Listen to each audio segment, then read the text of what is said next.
Friend, स्वागत है आप सबका आपके अपने चैनल कॉन्सेप्चुअल क्लासेस में। जैसा कि आप सब जानते हैं कि आज हम लोग ट्रिग्नोमेट्री पार्ट 9 डिस्कस करने वाले हैं। तो हो जाइए तैयार, उठा लीजिए कॉपी पेन और हम लोग डिस्कस करेंगे जो हम लोगों ने पिछले सेशन में जो भी कॉन्सेप्ट सीखा था उस कॉन्सेप्ट पर पूछे गए एग्जाम में क्वेश्चन। ठीक है, मैंने पिछले सेशन में यही बताया था कि आज हम लोग जो डिस्कस करेंगे वो हमारा होगा कि हम लोगों में इस एग्जाम में इस पैटर्न पे क्वेश्चन किस तरीके से बनते हैं और उनको सॉल्व करने का क्या बेटर वे होता है। ठीक है, तो बिना कुछ देर किए हुए हम लोग आगे बढ़ते हैं। और जो चैनल पर नया है वो चैनल सब्सक्राइब करना ना भूले, लाइक करें, शेयर करें, कमेंट करें। ठीक है, ये आपका चैनल है और आप इसको जितना प्यार देंगे उतना ही हमारे लिए अच्छा होगा। ठीक है, देखिए जरा कि जो क्वेश्चन दिया गया है, इस क्वेश्चन में कहा गया है कि find the value of cot 10 degree into cot 20 degree into cot 60 degree into cot 70 degree into cot 80 degree is. अब एक चीज बताइए, अगर मैं आपसे पूछूं cot 70 का मान तो क्या आपको पता है? नहीं। अगर मैं आपसे पूछूं cot 80 का मान तो क्या आपको पता है? नहीं। अगर मैं आपसे पूछूं cot 10 का मान तो क्या पता है? cot 20 का मान क्या पता है? नहीं। क्योंकि जो हम लोगों ने टेबल सीखी थी, जो पहले ही सेशन में, पहले ही पार्ट में ट्रिग्नोमेट्री की हम लोगों ने जो टेबल बनाई थी, उस टेबल में आपने देखा होगा कि 0, 30, 60, 45, 90 यानी कि 0, 30, 45, 60, 90 डिग्री, इन एंगल के अलावा हमें कोई एंगल का वैल्यू नहीं पता था और ना ही हमने वहाँ पे याद किया था कोई और अदर वैल्यू को।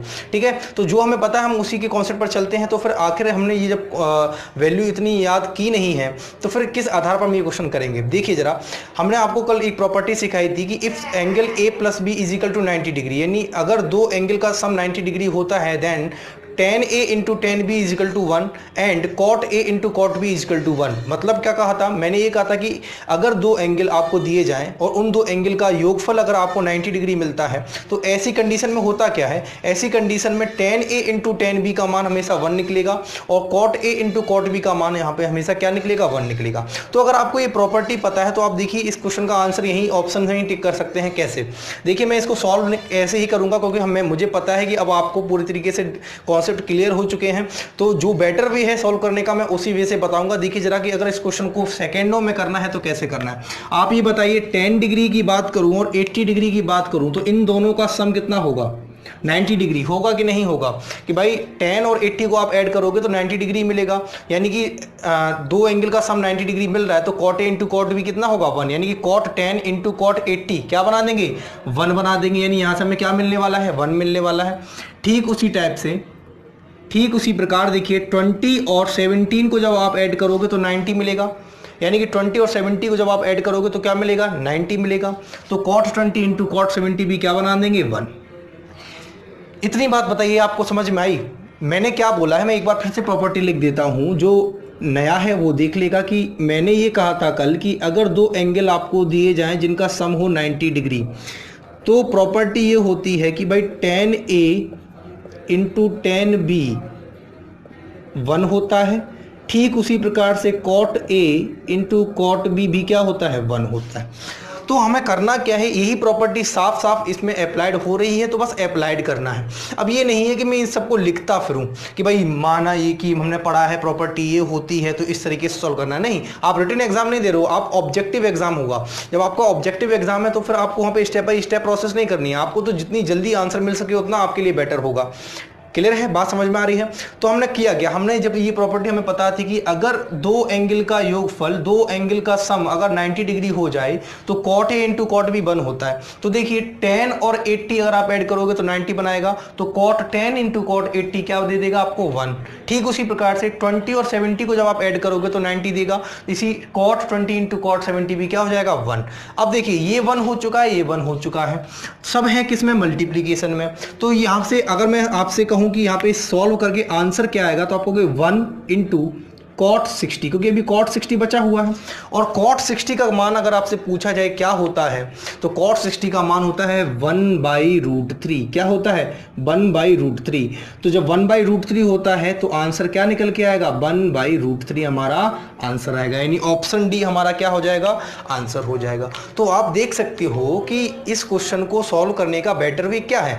वो बेटर वे यही है कि जब आपको प्रॉपर्टी पता हो, कॉन्सेप्ट क्लियर हो, तो आप बिल्कुल आसानी से क्वेश्चन को सॉल्व कर सकते हैं। एक बार मैं फिर से डिस्कस कर देता हूं, बाकी इस क्वेश्चन में कुछ नहीं है डिस्कस करने को क्योंकि आप समझ चुके हो अगर आपने पिछला पार्ट देखा है कि भाई हम किस प्रॉपर्टी की बात कर रहे हैं। हम बात कर रहे हैं कि if the sum of two angles is equal to 90 degree then tan A into tan B is equal to 1 और cot A into cot B is equal to 1। ठीक है, तो इसी प्रॉपर्टी पर बेस्ड ये क्वेश्चन है। सबसे फर्स्ट ऑफ ऑल हमने क्या चेक किया है कि tan + 80 is equal to 90 degree, then cot 10 into cot 80 is equal to 1, 20 + 70 90 degree देता है, तो cot 20 इंटू cot 70 भी क्या होगा 1। ये 1 मिला है, ये 1 मिला है, दोनों है मल्टीप्लीकेशन में, दोनों गुना में है, तो 1 इंटू 1 क्या देगा 1 ही देगा। अब देखिए cot 60 बचा हुआ है, तो cot 60 को लिखा, cot 60 का मान कितना होता है 1/√3, तो 1/√3 इंटू 1 क्या देगा आपको 1/√3, तो आपको आंसर क्या मिलेगा 1/√3। क्लियर है इतनी बात, समझ में आई चीज। देखिए अब हम लोग अगला क्वेश्चन करने वाले हैं इसी प्रॉपर्टी पर बेस, और आप ये मान के चलिए कि कई सारे क्वेश्चन इस एग्जाम में पूछे गए हैं, किसी न किसी एग्जाम में कई सारे क्वेश्चन बनते रहते हैं इस प्रॉपर्टी पर, तो मैं कुछ ही क्वेश्चन कराऊंगा, बाकी मैं आपको नोट्स में दूंगा, तो आप वहाँ नोट्स से देख सकते हो कि किस तरीके से क्वेश्चन बन रहे हैं। बाकी सॉल्व करने का आपको भी पता है कि भाई प्रॉपर्टी हर जगह क्या लग रही होगी, यही प्रॉपर्टी लग रही होगी, sum of two angles is equal to 90 degree. Clear है इतनी बात, तो मिलते हैं अगले क्वेश्चन में। आप इस क्वेश्चन का चाहें तो स्क्रीनशॉट ले सकते हैं। देखिए फ्रेंड्स, ये जो बोर्ड पे क्वेश्चन लिखा हुआ है CGL 2013 का क्वेश्चन है, और आप यकीन मान के चलिए कि ये क्वेश्चन आपको देखते ही सॉल्व हो रहा होगा कि कितना आंसर देगा, ठीक है ना।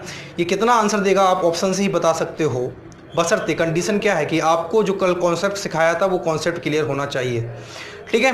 तो कल जो हमने कॉन्सेप्ट सीखा था वो कॉन्सेप्ट ये था कि if the sum of two angles is equal to 90 degree then sin² A + sin² B is equal to क्या होता है 1। हमने कल ये जो सीखा था कॉन्सेप्ट, हमने कल बताया था आपको कि अगर दो एंगल जिनका योगफल कितना हो 90 डिग्री हो, तो हमने कहा था कि sin² A + sin² B क्या होगा 1 होगा। तो जरा आप देखिए कि यहाँ A की जगह पे कितना है 25 डिग्री है, और यहाँ B की जगह पे कितना है, A की जगह पे क्वेश्चन में दिया गया है 25 डिग्री, B की जगह पे क्वेश्चन में दिया गया है 65 डिग्री। और अगर मैं A + B की बात करूं तो A + B यहाँ से कितना दे देगा, A + B आपको यहाँ से दे देगा कितना 90 डिग्री। तो जब A + B 90 डिग्री है तो आप बताइए कि sin² 25 degree plus sin² 65 degree क्या देगा आपको 1। मैंने इतनी प्रोसेस आपको समझाई है, आपको पहचानने में हेल्प की है कि भाई ये किस तरीके से क्वेश्चन हो रहा है, और अगर आपको ये प्रॉपर्टी अच्छी तरीके से पता चल चुकी है, इसके पीछे का कॉन्सेप्ट अच्छी तरीके से क्लियर है, तो आप देखिए कि आप सीधा ऑप्शन से टिक कर सकते हैं, ठीक है। तो जितने भी एग्जाम में ऐसे क्वेश्चन बनते हैं वो सारे क्वेश्चन कॉन्सेप्ट बेस क्लियर, अगर आपका कॉन्सेप्ट क्लियर है तो आप क्वेश्चन को विदिन सेकेंड टिक कर दोगे। बात समझ में आ रही है। ऑब्जेक्टिव टाइप का मतलब यही होता है कि वहाँ पे भी आपसे इसी तरीके से क्वेश्चन बनते हैं जो किसी एक प्रॉपर्टी पर बेस्ड होंगे, किसी एक कॉन्सेप्ट पर बेस्ड होंगे, बशर्ते कंडीशन यही है कि आपको वो कॉन्सेप्ट, आपको वो प्रॉपर्टी क्या होनी चाहिए, क्लियर होनी चाहिए। तो फ्रेंड्स, मुझे नहीं लगता है कि आपको इन प्रॉपर्टी को समझने में कोई समस्या रही होगी, क्योंकि हम लोग देखिए पार्ट 7, 8 और 9, अगर हमने 3 पार्ट की बात करें तो 3 पार्ट से हम लोग वही एक कॉन्सेप्ट सीखते चले आ रहे हैं, बस उसमें थोड़ा परिवर्तन होता चला जा रहा है। जैसे अभी मैं आगे जो एक नया क्वेश्चन दिखाऊंगा आपको, वो क्वेश्चन जो होगा वो भी इसी कॉन्सेप्ट पर बेस्ड होगा, बशर्ते होता क्या है कि एग्जाम में होता है कि एग्जामिनर हमेशा एक नए सिरे से चीज़ों को रखना चाहता है, उसका प्रयास यही होता है कि कोई भी चीज़ रिपीटेड ना हो, उसका प्रयास यही रहता है, लेकिन कॉन्सेप्ट तो वही है। कॉन्सेप्ट कहीं नया थोड़ा ना लेके आएगा एग्जामिनर उन्हीं कॉन्सेप्ट से, उन्हीं कॉन्सेप्ट से, उन्हीं बेसिक से क्या बनाता रहता है, क्वेश्चन बनाता रहता है। तो होगा क्या कि 19-20 का फर्क पड़ता है, आपको थोड़ा स्टेप इधर से उधर करने पड़ते हैं, थोड़ा सोचना पड़ जाता है कि भाई इस क्वेश्चन में कैसे वो चीज़ अप्लाइड होगी। अप्लाइड वही चीज़ हो रही होगी, लेकिन अप्लाइड करने का तरीका थोड़ा सा डिफरेंट होगा, जिससे कि आंसर जल्दी से जल्दी मिल जाए। बात समझ रहे हो। तो यहाँ पे इस क्वेश्चन को अगर आप देखोगे तो आप देख सकते हो 25 और 65 को अगर आप ऐड करते हो तो 90 डिग्री मिलता है। तो आप सीधा कह सकते थे कि sin² 25 plus sin² 65 is equal to 1। Clear है इतनी बात। तो ये मैंने जो आपको बताया है प्रोसेस, ये उनके लिए है जो इस वीडियो को पहली बार देख रहे हैं और जिन्होंने ट्रिग्नोमेट्री के कोई भी पार्ट अभी तक नहीं देखा है। तो अगर नहीं देखा है तो प्लीज़ जाकर देखें, ये आपके लिए वीडियो बनी है, ठीक है, और आपके लिए ही बहुत प्रॉफिट होंगी अगर आप इनको अच्छे से देखते हैं, ध्यान से देखते हैं, ठीक है। मैं ऐसा कोई अपनी तरफ से नहीं रख रहा हूँ, ऐसी कोई गलती नहीं कर रहा हूँ मैं अपनी तरफ से कि मैं कोई चीज़ स्किप कर दूँ, छोड़ दूँ। मैं, आप देख सकते हो, स्टेप बाय स्टेप चल रहा हूँ। मैंने पहले टेबल बनाई, टेबल के बाद फिर मैंने आपको बताया कि भाई कैसे ट्रिग्नोमेट्रिक रेशियो बना, क्या है ट्रिग्नोमेट्रिक रेशियो, क्या है ट्रिपलेट, ठीक है, कैसे लंब कर्ड और कैसे परपेंडिकुलर बेस और हाइपोटेनियस होता है, कैसे आप अप्लाइड करते हो पाइथागोरस थ्योरम। तो आप देख सकते हो कि पहले पार्ट से ही अगर आप देखना स्टार्ट करोगे तो आपका जो आपने बिल्कुल कभी ट्रिग्नोमेट्री अगर नहीं पढ़ी है, केवल नाम सुना है, तो भी आपकी चीज़ें क्लियर होना स्टार्ट हो जाएंगी और ऐसी क्लियर होंगी कि आप किसी दूसरे को भी वो चीज़ क्लियर करा सकते हो। तो हमेशा पढ़ना ऐसे ही है कि आप किसी दूसरे को भी पढ़ा सकें, ठीक है। तो मैं अपनी तरफ से पूरी कोशिश कर रहा हूं कि आपको एक एक चीज़, एक एक कॉन्सेप्ट क्लियर हो। मेरी तरफ से पूरा प्रयास है। अब ये आप पर डिपेंड है कि आप उसके लिए कितने डेडिकेटेड हैं, कितना पढ़ रहे हैं, ठीक है, कितना मन लगा के वीडियो को देख रहे हैं और कितना रेगुलर आप वीडियो को देख रहे हैं, ठीक है। वीडियो चैनल पे ही रहती है, कहीं और से आती नहीं है, और तो आपको देखना है, समझना है हर चीज़ को, हर कॉन्सेप्ट को। और अगर कोई समस्या होती है तो मैं कहता हूँ मैं सभी के कमेंट पढ़ता हूँ, ऐसा नहीं है मैं किसी कमेंट ना पढ़ता हूँ। जिसने कमेंट किया है उससे भी आप पूछ सकते हो कि मैं उसके सभी के कमेंट का जवाब देता हूँ, ठीक है। तो अगर आपको कोई समस्या आती है, समझने में कोई प्रॉब्लम होती है, तो आप हमें कमेंट करें, हम कमेंट के जरिए आपकी समस्या को सॉल्व करेंगे। अगर आपका कोई सुझाव भी है तो हम उस सुझाव को भी मानेंगे, बशर्ते आप चीज़ों को समझें, आप आगे बढ़े। अगर आपको आगे बढ़ने की चाह होगी, आपको समझने की चाह होगी, आपको सिलेक्शन लेने की चाह होगी, तो आप ज़रूर इन बातों को समझेंगे, गौर करेंगे और वीडियो को ध्यान से देखेंगे, एक एक चीज़ समझेंगे। कोई समस्या होती है तो आप कमेंट भी करेंगे, ऐसा मुझे पूरा भरोसा है, ठीक है। तो ये क्वेश्चन जो था मैंने बता दिया कि इस करने का तरीका क्या था। विदाउट कॉपी पेन आप इस क्वेश्चन का आंसर दे सकते हो, इसके पिछले क्वेश्चन का भी आप आंसर दे सकते थे। तो इन प्रॉपर्टी पे जो क्वेश्चन बेस्ड होते हैं उनमें तो आपको कॉपी पेन उठाना ही नहीं होता है। कंडीशन बस यही है कि आपको बस देखना है कि इस क्वेश्चन में वो प्रॉपर्टी लग रही है या नहीं लग रही है। तो मैंने बता दिया इसकी पहचान क्या होगी, sum of two angles 90 degree, यानी अगर उन दो एंगल का सम 90 डिग्री है तो आप देख लीजिए कि भाई कौन कौन सी प्रॉपर्टी वहां पे अप्लाइड हो सकती हैं। क्लियर है इतनी बात? तो अगर आप चाहें तो इसका स्क्रीनशॉट ले सकते हैं और हम बढ़ते हैं अगले नेक्स्ट क्वेश्चन की तरफ। चलिए फ्रेंड्स, देखिए अगला क्वेश्चन बोर्ड पे लिखा हुआ है और ये क्वेश्चन अगर मैं बात करूं तो ये CHSL 2011 में पूछा गया है, ठीक है। तो ऐसा नहीं है कि मैं अपनी तरफ से अपने मन से क्वेश्चन बना रहा हूं, मैं वो ही क्वेश्चन करा रहा हूं जो एग्जाम में या तो पूछे गए हैं या कई बार रिपीटेड क्वेश्चन है, ठीक है। अभी आपके ऊपर डिपेंड करता है कि आप कितना डेडिकेटेड है इन चीज़ों को समझने के लिए, ठीक है। तो बिना देरी किए हम इस क्वेश्चन को समझते हैं। और देखिए फ्रेंड्स, पिछले दो क्वेश्चन की तरीके से ये क्वेश्चन में भी कुछ नहीं है करने को। आप चाहें तो आप डायरेक्ट यहाँ से सीधा आंसर निकाल सकते हैं, बशर्ते आपको प्रॉपर्टी और कॉन्सेप्ट क्लियर होने चाहिए। देखिए जरा फ्रेंड्स क्या होगा यहाँ पे कहा गया if tan 2 theta into tan 4 theta is equal to 1। ये आपको गिवन वैल्यू है, इन्होंने क्या दिया है कि tan 2 theta into tan 4 theta is equal to 1 कहा है और कहा है tan 3 थीटा का मान आप निकालिए। tan 3 थीटा आप कब निकाल सकते हो बताइए? जब आपको थीटा की वैल्यू मालूम हो, जब आपको थीटा की वैल्यू पता हो कि थीटा कितना डिग्री होगा, तभी तो आप tan थीटा निकाल सकते हो। तो उसके लिए आपको करना क्या होगा, थीटा की वैल्यू फाइंड आउट करनी होगी और वो कहां से निकल के आएगी, वो इस गिवन वैल्यू से निकल के आएगी। कैसे निकल के आएगी वो देखते हैं। देखिए फ्रेंड्स, मैंने आपसे पहले ही अभी बताया था कि if sum of two angles is equal to 90 degree then tan A into tan B is equal to 1। अब यहाँ पे कहा गया है tan A into tan B is equal to 1। इसका मतलब क्या रहा होगा कि A प्लस B कितना रहेगा, 90 डिग्री। चूंकि tan A into tan B is equal to 1 है, इसका मतलब A प्लस B कितना होगा, 90 डिग्री। यहाँ A B की जगह पे क्या है, 2 थीटा और 4 थीटा है, तो हम कहेंगे 2 थीटा प्लस 4 थीटा किसके बराबर होगा, 90 डिग्री के बराबर होगा। क्यों होगा ये चीज आपको समझ में आ रही है, क्योंकि यही प्रॉपर्टी है, यही प्रॉपर्टी तो हम लोगों ने पढ़ी थी। तो देखिए कि 6 थीटा इज इक्वल टू कितना आएगा, 90 डिग्री, और थीटा यहां से निकल के आएगा कितना, थीटा यहां से निकल के आएगा 15। यही निकल के आएगा कि नहीं निकल के आएगा बताइए? जब आप काटोगे 6 से 90 को तो कितने टाइम्स कटेगा, 15 टाइम्स, यानी कि थीटा की वैल्यू कितनी आ गई, 15। अब आपसे पूछा tan 3 थीटा, तो tan 3 थीटा आपसे पूछा गया है, तो आप कहेंगे कि भाई tan 3 theta is equal to क्या हुआ, tan 3 इंटू 15 डिग्री, और 3 इंटू 15 डिग्री कितना होता है, tan 45। और tan 45 टेबल में अगर आपने टेबल देखी होगी एक बार भी ध्यान से, तो आपको पता होगा tan 45 का मान होता है 1। तो इसका आंसर क्या होगा, ऑप्शन सी। अब देखिए फ्रेंड्स, अगर आपको कॉन्सेप्ट क्लियर है तो कितना सिंपल हो जाता है आपके लिए इन क्वेश्चंस को समझना और सॉल्व करना, ठीक है। पहला ही स्टेप बता देता है कि आपकी कितनी तैयारी है किसी एक कॉम्पिटिटिव एग्जाम के लिए। यहाँ पे पहला स्टेप अगर आप गलत कर देते, पहला ही स्टेप आप साइन कॉस को तोड़ने लग जाते, साइन कॉस में तोड़ने लग जाते tan को, तो फिर आप समझ लीजिए कि आपका ये क्वेश्चन आपसे सॉल्व नहीं हो पाता, ठीक है। अगर होता भी तो फिर वो उस टाइम पे नहीं हो पाता जिस टाइम में एग्जाम में मांगा गया है। तो होता ही क्या है कि पहला स्टेप आप समझ जाएंगे और वो समझ में तभी आएगा आपको कि पहला स्टेप में आपको क्या करना है। जब आपकी तैयारी होगी, आपके कॉन्सेप्ट क्लियर होंगे। तो हम किस लिए हैं, हम यहाँ पर कॉन्सेप्ट क्लियर कराने के लिए ही तो बैठे हैं, ठीक है। तो हमने आपको बताया था कि अगर if sum of two angles is equal to 90 degree then tan a into tan b equal to 1। इसको मैं उल्टी तरीके से भी कह सकता हूं कि अगर कहीं tan a into tan b आपको 1 दिया जाए तो इसका मतलब है कि वहां पे a प्लस b कितना रहा होगा, 90 डिग्री, ठीक है। तो यहाँ पे देखो tan 2 theta into tan 4 theta is equal to 1 दिया गया है। इसका मतलब है कि यहाँ पे 2 थीटा प्लस 4 थीटा किसके इजकल टू होगा, 90 के इजकल टू होगा।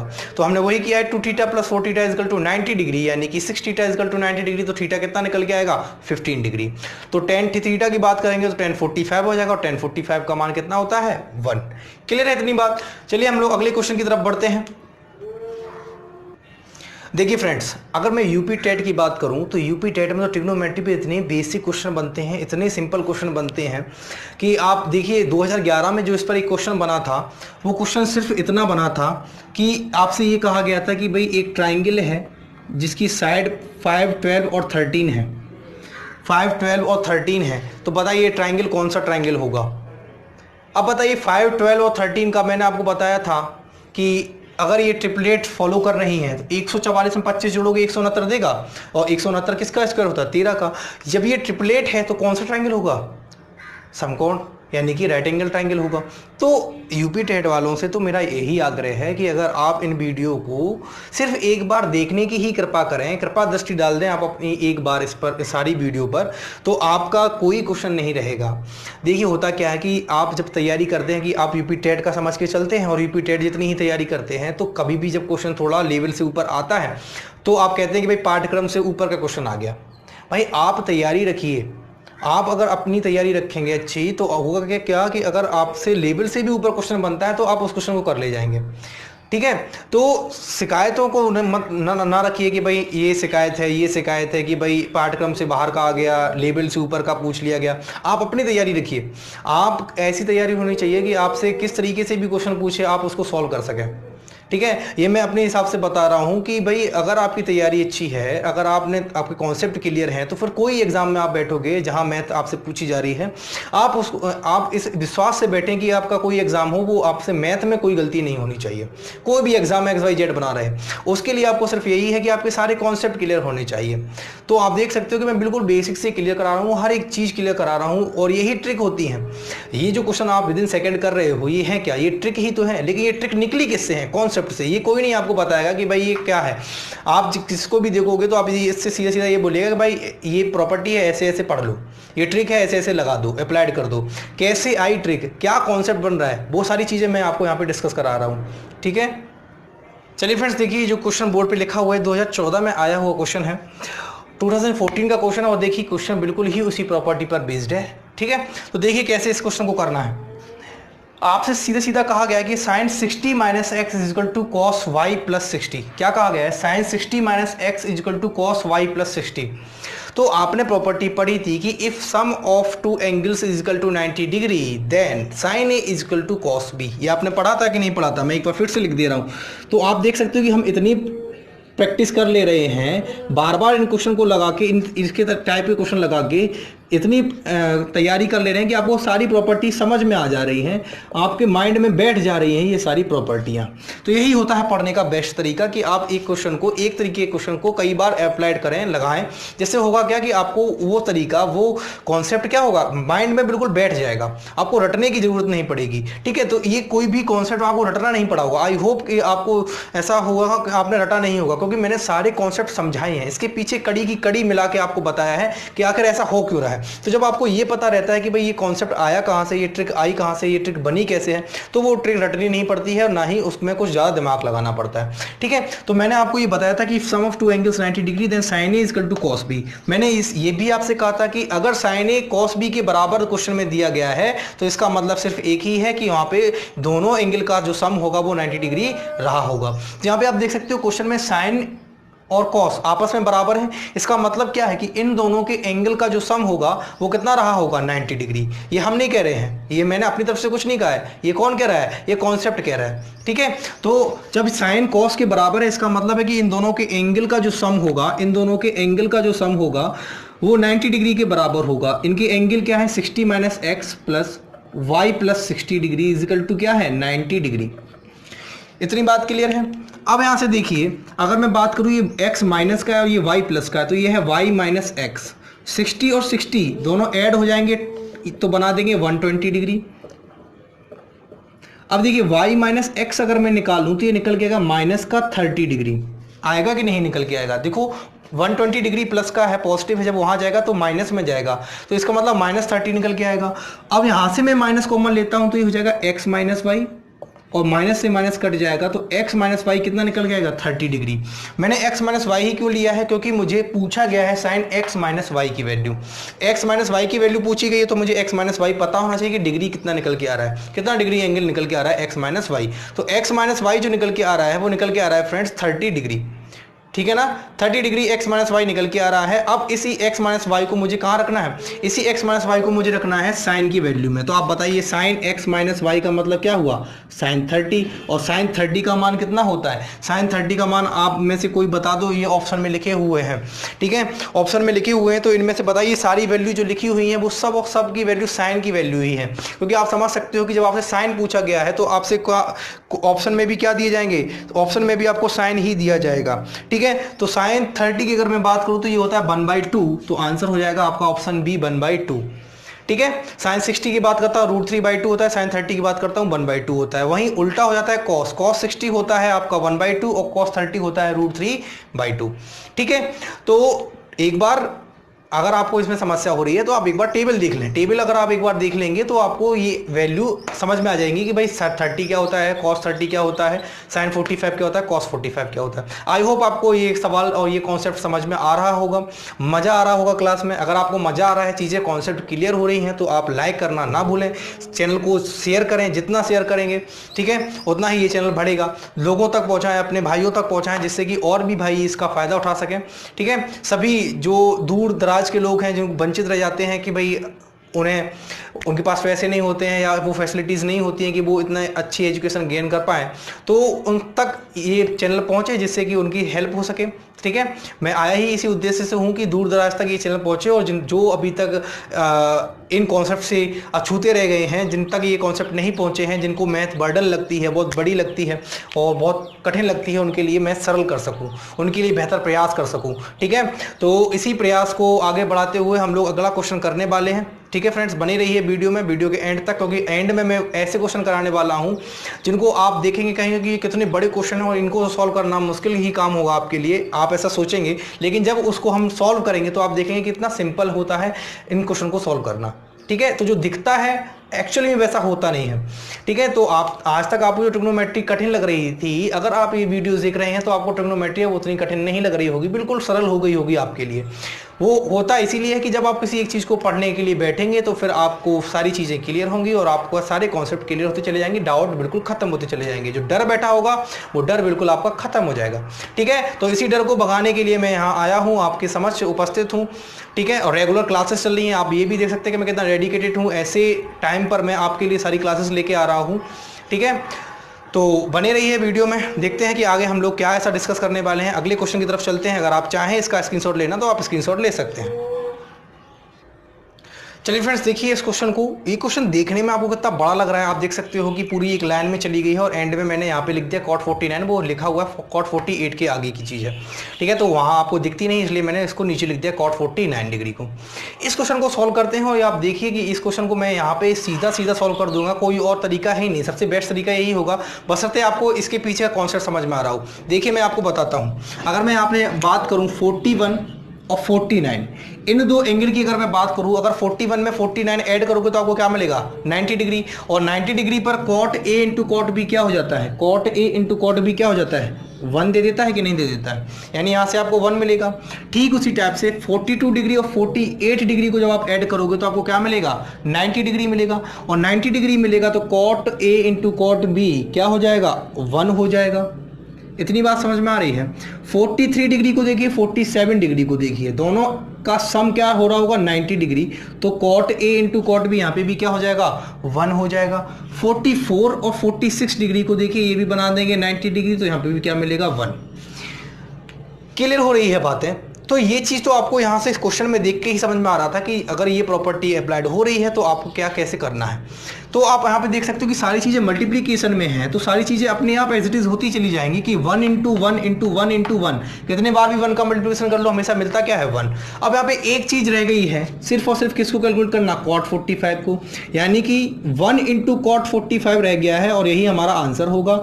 cot 5 की वैल्यू भी क्या होती है 1 होती है, तो 1 × 1 क्या होगा 1, यानी इस पूरे क्वेश्चन का आंसर क्या निकल के आएगा 1 निकल के आएगा। तो देखिए कितना सिंपल क्वेश्चन हो जाता है, इतने बड़े बड़े क्वेश्चन को भी आप विद इन सेकेंड सॉल्व कर सकते हो। यही ट्रिक है, ठीक है, ट्रिक कहीं और से नहीं आती है, ट्रिक बनती है हमेशा कॉन्सेप्ट से। तो कॉन्सेप्ट आपको इसके पीछे का पता है कि जब हम 90 होता है तो 90 माइनस थीटा वाला कॉन्सेप्ट लगता है, तो कोऑर्डिनेट की वो वैल्यू चेक करते हैं, वो चेंज होके वो आंसर हमें दे देते हैं। ठीक है, तो हमने इसके जो ट्रिक बताई थी, ट्रिक आपको यही बताई थी कि भाई a + b अगर 90 डिग्री है तो cot a × cot b क्या होता है 1 होता है। If a + b = 90 degree then cot a × cot b = 1। और अगर मैं इसको ऐसे भी कह सकता हूं कि अगर कहीं cot a × cot b 1 है तो वहां a + b क्या रहा होगा 90 डिग्री। ठीक है, क्लियर है।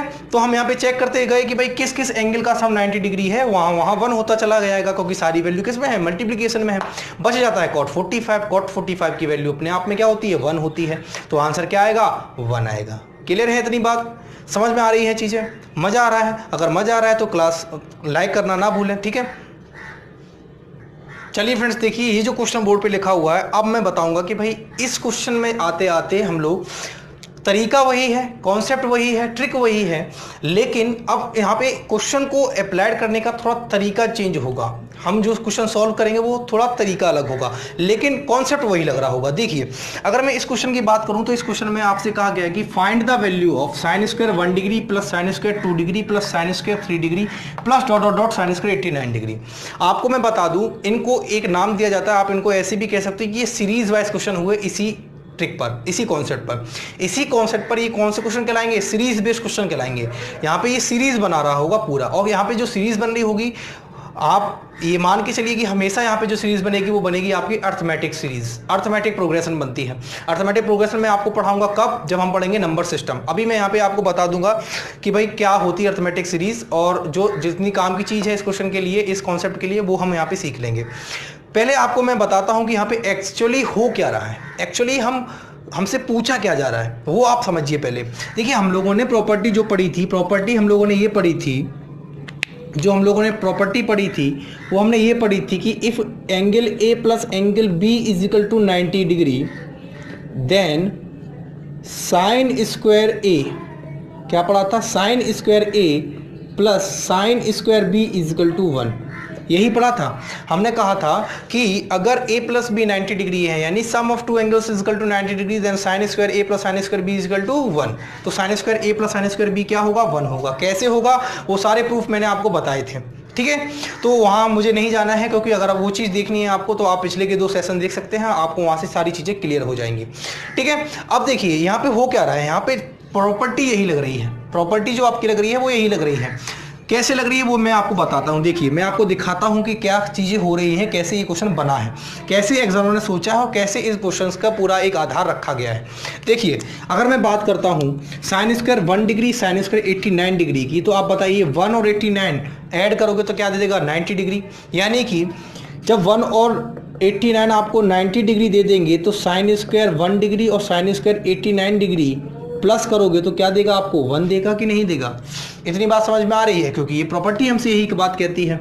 ऐसे अगर मैं sin² 2 की बात करूं और sin² 88 डिग्री की बात करूं तो ये भी आपको क्या दे देगा 1, क्यों, क्योंकि 88 और 2 डिग्री को आप ऐड करोगे तो क्या देगा 90 डिग्री देगा। ऐसे ही sin² 3 डिग्री की बात करो और sin² 87 डिग्री की बात करो, ये भी आपको ऐड करके क्या दे देंगे 1 दे देंगे। तो आप देख सकते हो ये पूरी एक क्या चल रही है, श्रृंखला चलती चली जा रही है। ठीक है, पूरी एक श्रृंखला चलती चली जा रही है और 2 वैल्यू मिलकर आपस में 1 दे रही हैं। आप समझ रहे हो ना, ये और ये दोनों मिलकर क्या दे रही हैं 1 दे रही हैं। ऐसे 2 और 88 मिलकर क्या दे रही हैं 1 दे रही हैं। 3 और 87 मिलकर क्या दे रही हैं 1 दे रही हैं। कहाँ तक चलते चले जाएंगे हम लोग, चलते चले जाएंगे sin² 44 degree plus sin² 46 degree, यहाँ पे भी आपको क्या मिल जाएगा 1। समझ रहे हो? तो ये पूरी एक श्रृंखला बनती चली जा रही, कहाँ तक? 44 डिग्री तक। नीचे नहीं दिख रहा है क्या? देखिए यहां तक चलता चला जा रहा है पूरा सिस्टम, साइन स्क्वायर 44 डिग्री से साइन स्क्वायर 46 डिग्री तक। ठीक है, तो अब एक चीज हमें बताइए, मैं इसको ऊपर लिख देता हूं, कहां तक जा रहे हैं हम लोग? हम लोग जा रहे हैं साइन स्क्वायर 44 डिग्री से साइन स्क्वायर 46 डिग्री तक। ये भी आपको एंगल का जो सम होगा वो 90 डिग्री देगा, और यहां से निकल के क्या आएगा? 1 निकल के आएगा। क्या निकल के आएगा? यहां से 1 निकल के आएगा। तो कुल मिलाकर जो बात हमारी ये बनती है कि यहाँ पे कुल 44 ऐसे जोड़े होंगे जो आपको 1 दे रहे होंगे। कुल कितने जोड़े होंगे? 1 2 3 4 5 और कहाँ तक जाएंगे? 44 तक, यानी कि 44 पेयर ऐसे होंगे जो आपको क्या दे रहे होंगे? 1 दे रहे होंगे। और 44 इंटू 1 क्या मिल जाएगा आपको? 44। मैं आपको अभी ये जो तरीका बता रहा हूँ, मैं बता रहा हूँ कि किस आधार पर ये क्वेश्चन बना है। मैंने आपसे बताया था कि जो ट्रिक होती है, जो कॉन्सेप्ट है वो ये है कि if sum of two angles a plus B is equal to 90 degree then sine square a plus sine square b is equal to 1। तो sine square 1 plus sine square 89 मिलकर क्या देंगे? 1 देंगे। Sine square 2 plus sine square 88 मिलकर क्या देंगे? 1 देंगे। Sine square 3 plus sine square 87 मिलकर क्या देंगे? 1 देंगे।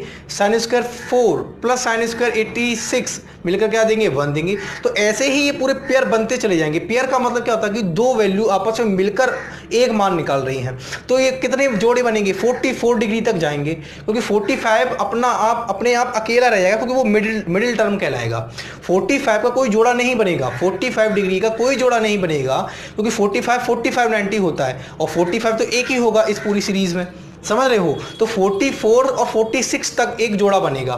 ठीक है, तो इतने कितने पेयर बनेंगे? कितने जोड़े बनेंगे? 44 जोड़े बनेंगे। ठीक है, और जब 44 जोड़े बनेंगे तो 44 इंटू 1 क्या हो जाएगा? 44। यानी कि इनको 44 तो ऐड करने पर ये आ गया। बाकी बचा हुआ क्या था? बाकी बचा हुआ आपका था साइन स्क्वायर 45 डिग्री, क्योंकि इसका कोई पेयर नहीं बना था, इसका कोई पेयर नहीं बना था। अब साइन स्क्वायर 45 डिग्री की बात करूं तो साइन 45 होता है 1/√2। साइन 45 क्या होता है? साइन 45 होता है आपका 1/√2, और जब 1/√2 का आप स्क्वायर करोगे, 1/√2 का जब आप स्क्वायर करोगे तो आपको क्या मिलता है? 1/2। तो 44 प्लस 1/2, 44 प्लस 1/2, 44 प्लस 1/2 आपको क्या देगा? 44 सही 1/2, 44 सही 1/2 यही तो देगा। तो ये मिसफ्रैक्शन कह लो, या आप इनका और से सही से ऐड करना चाहो तो 44 दूनी 88 और 1 89, 89/2, यानी वो सब डिपेंड करेगा ऑप्शन पर। तो मैंने अगर आपको अभी समझाया है कि ये क्वेश्चन बना कैसे है, एग्जामिनर ने क्या सोचकर ये क्वेश्चन बनाया है। एग्जामिनर ने कहा है कि भाई इसकी एक सीरीज बना दो, इस क्वेश्चन को लंबा कर दो, कि जो प्रॉपर्टी आपने sign square a plus sine square b की पढ़ी है, वहाँ करते क्या है कि हम ऐसा करें कि यहाँ से वैल्यू चलाएं, इधर से वैल्यू चले और इधर से वैल्यू चले, और वो इस हिसाब से चले कि बीच में एक मिडिल टर्म छूट जाए आपका, जिसकी वैल्यू आपको हमेशा मालूम होनी चाहिए। जैसे 45 हमेशा 45 छूट जाएगा, इसकी वैल्यू आपको पता रहेगी। ठीक है, बाकी इधर की वैल्यू और इधर की वैल्यू को आप ऐड करोगे तो 90 डिग्री देगा, तो वो एक पेयर बनते चले जाएंगे। ठीक है, और जब वो पेयर बनते चले जाएंगे वो पेयर में आपको मान देंगे 1। ठीक है, तो जो क्वेश्चन बनने का तरीका है वो आपको समझ में आया कि भाई क्वेश्चन बनाया क्या जा रहा है। ठीक है, क्वेश्चन जो बन रहा है वो इसी प्रॉपर्टी पर बन रहा है कि भाई if a plus B is equal to 90 degree then sine square a plus sine square b is equal to 1। अब मैं आपको बताता हूं कि इसको करने का बेस्ट तरीका क्या होगा। आपको पूरा बेसिक तरीका तो मैंने बता दिया कि आप क्या करो कि पूरे सारी पेयर देख लो कि कितने पेयर बन रहे हैं इस क्वेश्चन में। जितने पेयर बन रहे होंगे उसको अलग लिख लेंगे, और जो पेयर नहीं बना रहा होगा उसको अलग लिख लेंगे प्लस में, और हम वहां पे मान रखेंगे और हमारा आंसर आ जाएगा। बात समझ रहे हो? लेकिन अब हम अगर ये बड़ा और क्वेश्चन बड़ा हो जाता है तो हम कब तक पेयर ढूंढेंगे। बात ये भी तो है कि हम कब तक पेयर ढूंढते चले जाएंगे, पेयर ढूंढते चले जा रहे हो तो तब तक ही टाइम चला जाएगा, हमारे पास इतना टाइम कहाँ होता है एग्जाम में। ठीक है, तो अब हम लोग बेस्ट तरीका देखने वाले हैं कि इन क्वेश्चन करने का बेस्ट तरीका क्या होगा। वो होगा कि हम जो यहाँ पे देख सकते हो कि यहाँ पे जो सीरीज बन रही है वो बन रही है अर्थमेटिक सीरीज। तो सबसे पहले तो हम लोग अर्थमेटिक सीरीज समझते हैं, और अर्थमेटिक सीरीज में से यहाँ से क्या निकल के आ रहा है, क्या अप्लाई करना है वो हम लोग देखते हैं। तो हो जाइए तैयार। चलिए फ्रेंड्स देखिए, हम लोग अगर बात करते हैं समांतर श्रेणी की यानी कि अर्थमेटिक प्रोग्रेशन की, तो अभी हम लोग सिर्फ और सिर्फ उतना ही समझेंगे जो हमारे काम की चीज़ है। बाकी सारी चीज़ें हम लोग डिस्कस करेंगे जब हम लोग नंबर सिस्टम पढ़ रहे होंगे, वहाँ पर जब हम लोग अर्थमेटिक और ज्योमेट्रिक दोनों प्रोग्रेशन जब पढ़ेंगे, गुणोत्तर और समांतर श्रेणी, तब वहाँ पर हम लोग और डिटेल में समझेंगे। अभी हम यहाँ पे सिर्फ उतनी ही चीज़ समझते हैं जो हमारे यहाँ पे काम की चीज़ है। देखिए, मैं अगर बात करूँ अर्थमेटिक प्रोग्रेशन की, तो अर्थमेटिक प्रोग्रेशन का रूप जो होता है वो यही होता है। इस फॉर्मेशन में आपको अर्थमेटिक सीरीज मिल जाएगी a plus D, a plus 2d, a plus 3d dot dot a plus n minus 1 into D. अब अगर मैं इस सीरीज की बात करूं, इस सीरीज में फर्स्ट टर्म क्या है? a है। सेकेंड टर्म की बात करूं a प्लस डी है। कॉमन डिफरेंस की बात करूंगा तो आगे वाले टर्म से पिछले वाले टर्म को घटा दो, आगे वाले टर्म से पीछे वाले टर्म को माइनस कर दो, तो जो आपको वैल्यू मिलेगी वो आपका कॉमन डिफरेंस कहलाएगी। तो t2 माइनस t1 किया गया, यानी सेकेंड टर्म से फर्स्ट टर्म माइनस किया है, तो क्या निकल गया? d। तो यहाँ पे कॉमन डिफरेंस क्या है? यहाँ पे कॉमन डिफरेंस आपका क्या है? d है। ठीक है, इसके बाद मैं nth टर्म या लास्ट टर्म की बात करूँ तो वो होता है a plus n minus 1 into D. Last term क्यों कह रहा हूँ? क्योंकि देखो इसके आगे भी सीरीज जा सकती है, ऐसा नहीं कि इसके आगे सीरीज नहीं बढ़ सकती है। ठीक है, लेकिन अगर मैं यहीं रुक जाता हूँ तो इस सीरीज का ये लास्ट टर्म भी है और इस सीरीज का ये nth टर्म भी है। तो nth टर्म कह लो यानी कि tn, या लास्ट टर्म कह लो यानी कि l, तो वो क्या निकल गया? a plus n minus 1 into D. ठीक है, तो ये तो हुआ बेसिक किसका? अर्थमेटिक प्रोग्रेशन का। अब यहाँ पे होगा क्या कि जो हमें काम की चीज़ चाहिए वो हम यहाँ पे देख लेते हैं, डिस्कस कर लेते हैं कि हमें यहाँ से क्या मान चाहिए है, वो हम लिखने वाले हैं। ठीक है, तो हो जाइए तैयार। देखिए, तो कुल मिला के फ्रेंड्स जो समांतर श्रेणी से हमें जिस वैल्यू से मतलब है वो वैल्यू मैंने यहाँ पे लिखी है। देखिए, मैंने कहा था nth टर्म या लास्ट टर्म की बात करूँ तो वो होता है a plus n minus 1 into D. ये आपने पढ़ा भी होगा कि a plus n minus 1 into D होता है क्या? Last term. अगर मैं यहाँ से n की वैल्यू निकालना चाहूँ तो मैं कहूँगा l minus a upon D plus 1, क्योंकि ये माइनस का 1 जब यहाँ जाएगा तो किस में जाएगा? प्लस में। प्लस 1, ये क्या निकल गया? n। यानी यहाँ n का मतलब क्या होता है? नंबर ऑफ टर्म्स होते हैं। कितने नंबर ऑफ टर्म्स, यानी इस सीरीज में कितने टर्म हैं वो अगर आपको निकालना है तो आपको क्या करना है? First term minus last term minus first term upon common difference plus 1। ठीक है, यही होता है फॉर्मूला। तो इसी कॉन्सेप्ट पर, इसी फॉर्मूले पर मैं इस क्वेश्चन को करूंगा और देखिए कितनी आसानी से हम ये क्वेश्चन को कर ले जाएंगे विद इन सेकेंड। ठीक है, तो हो जाइए तैयार। देखते हैं कि भाई फ्रेंड्स कि इस क्वेश्चन को जो मैंने अभी डिस्कस किया था इसको करने का बेस्ट तरीका क्या है।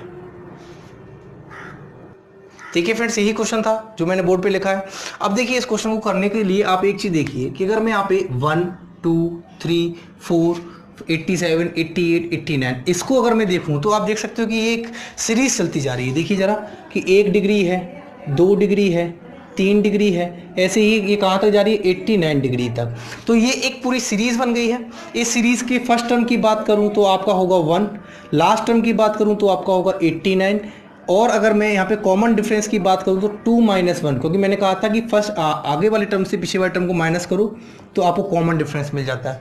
तो यहाँ पे कॉमन डिफरेंस क्या है? 1 है।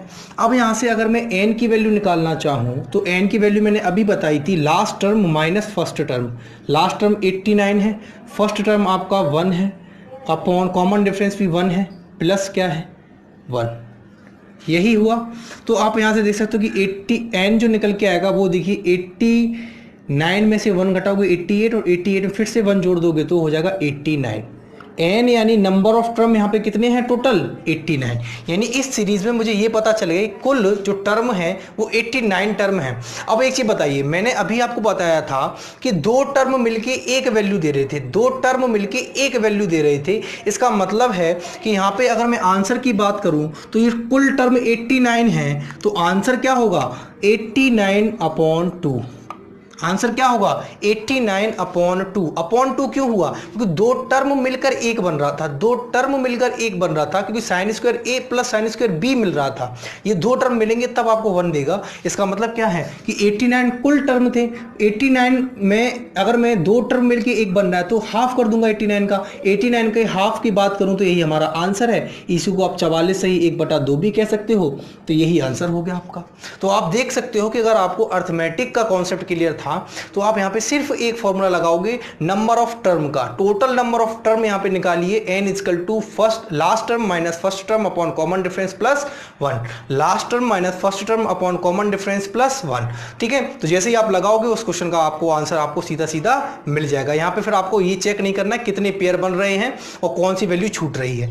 बात समझ में आ रही है? जो टोटल नंबर ऑफ टर्म निकल के आए उनका हाफ कर दो। हाफ क्यों करना है वो मैंने आपको बता दिया है, वो पूरा मैंने आपको डिस्क्राइब किया कि हाफ क्यों कर रहे हैं, क्योंकि एक पेयर बन रहा है, दो वैल्यू मिलकर एक वैल्यू बना रही है, इसलिए हम यहाँ पे टोटल का क्या कर देंगे, हाफ कर देंगे। ठीक है, तो अगला क्वेश्चन मैं आपको दे रहा हूं होमवर्क के लिए। ये क्वेश्चन, एक या दो क्वेश्चन जो भी होंगे वो आप करेंगे और आप इसके आंसर मुझे कमेंट बॉक्स में डालेंगे। करने का बेस्ट तरीका यही होगा, आपको ऐसे ही करना है। ठीक है, एन निकालना है और एन के बाद उनका हाफ कर देना है। क्लियर है फ्रेंड्स? चलिए फ्रेंड्स, देखिए ये दो क्वेश्चन मैंने आपको प्रैक्टिस के लिए दिए हैं। मैं आपको बता दूं, पहला क्वेश्चन जो लिखा हुआ है बोर्ड पे 2012 और 2011 दोनों में लगातार क्वेश्चन पूछा गया है एग्जाम में। और जो पहला क्वेश्चन जो मैंने आपको करने के लिए दिया है, ये क्वेश्चन सेम, देखिए यहाँ पे आप देख सकते हो प्रॉपर्टी यहाँ पे क्या बन रहा होगा, सीरीज बन रही होगी। तो ये तो सीरीज के अकॉर्डिंग जैसे हमने अभी बताया था एन की वैल्यू निकाल के सॉल्व कर लोगे। बाकी ये जो नीचे क्वेश्चन दिया गया है ये भी आप देख सकते हो, प्रॉपर्टी वही है sine square A plus sine square B equal to 1 वाली, लेकिन यहाँ पे सीरीज नहीं बन रही होगी। आप देख सकते हो 1 के बाद 11 आ रहा है, 11 के बाद 21, फिर 31, 41, 45। तो आप देख सकते हो कि यहाँ पे कोई एक सीरीज नहीं बन रही है, तो यहाँ पे वो सीरीज वाला कॉन्सेप्ट नहीं लगेगा। यहाँ पे डायरेक्ट आप समझ जाओगे कि आप यहाँ पे डायरेक्ट, चूंकि वैल्यू नंबर ऑफ वैल्यू यहाँ पे देख सकते हो कम है, तो यहाँ पे हम डायरेक्ट समझेंगे कि 1 और 89 90 बनाते हैं, 11 79 90 बनाता है, 21 69 90 बनाता है। तो ये दोनों क्वेश्चन आपको करने हैं। ठीक है, अगर कोई समस्या आती है किसी एक क्वेश्चन में तो आप कमेंट करके हमें बताएं और इन दोनों क्वेश्चन के आंसर हमें कमेंट बॉक्स में जरूर करें। ठीक है, आज के लिए हम लोग इतना ही रखते हैं, मिलते हैं अगले सेशन में एक नए कॉन्सेप्ट के साथ। ठीक है, तब तक के लिए आप इन्हीं की प्रैक्टिस कीजिए, अच्छी प्रैक्टिस कीजिए और अगर कोई समस्या आती है तो आप हमें बताइए। ठीक है, तो आज पार्ट देख सकते हैं कि आज हम लोगों ने ट्रिग्नोमेट्री के पार्ट 9 डिस्कस किया है और अभी हम इसमें कई पार्ट आएंगे अभी हमारे लिए, क्योंकि काफ़ी चीज़ें छूटी हुई हैं। जैसे अभी यहाँ पे तो पूरा का पूरा हाइट एंड डिस्टेंस छूटा हुआ है, वो भी हमें कवर करना है। ठीक है, तो मिलते हैं अगले सेशन में। कैसी लगी क्लास कमेंट करके जरूर बताएं। अगर अच्छी लगी तो लाइक जरूर करें, शेयर करें, कमेंट करें। ठीक है, और सब्सक्राइब करना ना भूलें। आज के लिए इतना ही रखते हैं, मिलते हैं अगले सेशन में। तब तक के लिए नमस्कार, जय हिंद दोस्तों, ख्याल रखें अपना। ठीक है।